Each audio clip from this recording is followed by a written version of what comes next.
então, aqui o capítulo, o quarto, é sobre proibições e restrições. Então, fica proibida toda exposição que não possa ser justificada, incluindo exposição deliberada de seres humanos aos raios X, com o objetivo único de demonstração, treinamento ou outros fins que contrariem o princípio da justificação. Então, aqui, o que ele está falando? Que você não pode dar uma aula prática, por exemplo, de exames radiográficos expondo o paciente a uma sala e não ter ali uma blindagem adequada para essa sala. Então, você pode simular, mas não pode realizar o exame a fins, assim, a propósitos de treinamento. Então, entra aqui as questões da gente ter os voluntários, né, pensar nos cursos práticos que a gente pensa em assistir e começar a observar se ali está sendo feita todas as adequações à resolução, se você não está tendo ali uma exposição em massa ali desnecessária, numa sala que não é preparada para isso,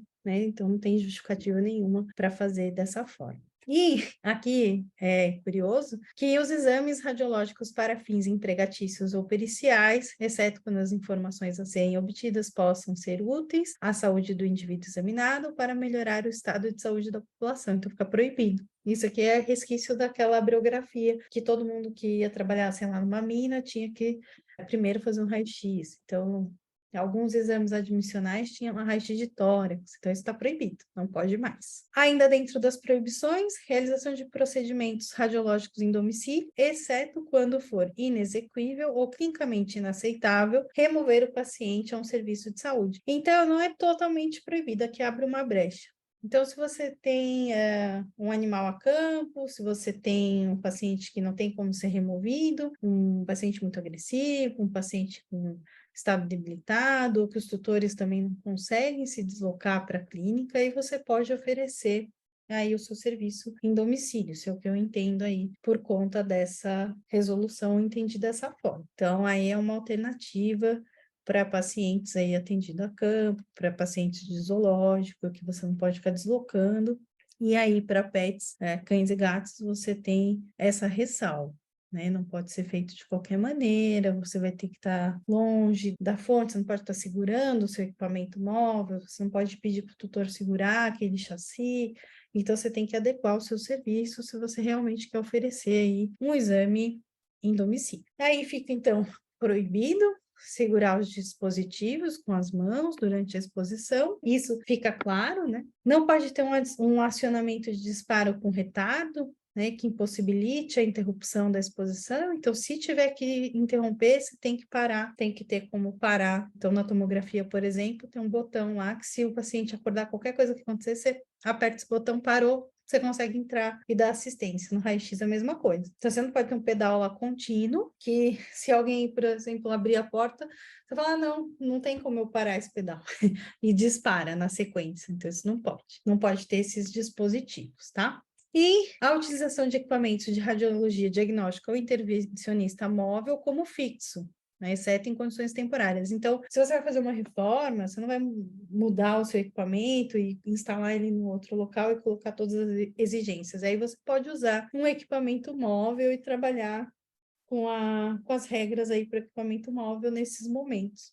Ou então, nesses atendimentos de emergência de tenda, então, mais aí para humano também, do que para veterinária, tá? Então, você não pode ter um equipamento móvel dentro da sua clínica. Se você quer ter o equipamento na sua clínica e oferecer o serviço, tem que ser um equipamento fixo, tá? E fica proibido o processamento manual de filmes. Então, cada vez mais tem se limitado para que não tenha mais convencional, para que troque, porque as vantagens são inúmeras, né? E o custo ao longo do tempo do equipamento, você consegue ter lucro trocando o seu equipamento. Então, você começa com as proibições. Aí, só falando de curiosidade, na tomografia, não pode mais ter venda de equipamento novo abaixo de 16 canais. Menos que isso, só usado e com as restrições aí decorrendo. E Aqui, ainda nas proibições, então, o sistema de controle da duração da exposição deve possibilitar a interrupção da exposição a qualquer momento.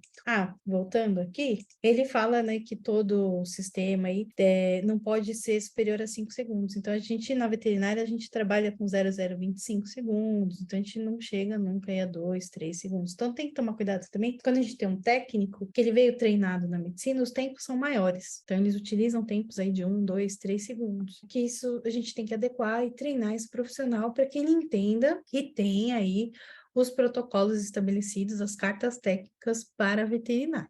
No Troll tem isso explicando super bem, e é um livro básico aí de fácil acesso. Então, se alguém tiver dúvida em relação a essas doses para tórax, como usar, e precisar passar para o técnico, tá ali toda a explicação, o técnico tem que se adequar à sua orientação. Não pode trabalhar igual na medicina. E aí, das disposições finais, que o descumprimento do disposto nesta resolução constitui infração sanitária, vai responder aí nos termos da lei, sem prejuízo aí das responsabilidades civil, administrativa e penal cabíveis.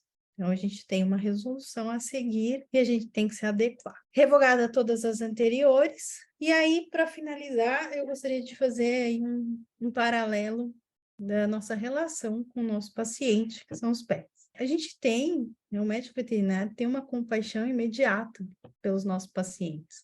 E muitas vezes a gente acaba acreditando que realmente a gente faz diferença na hora de posicionar e se expor àquela radiação e aí não ter o nosso autocuidado.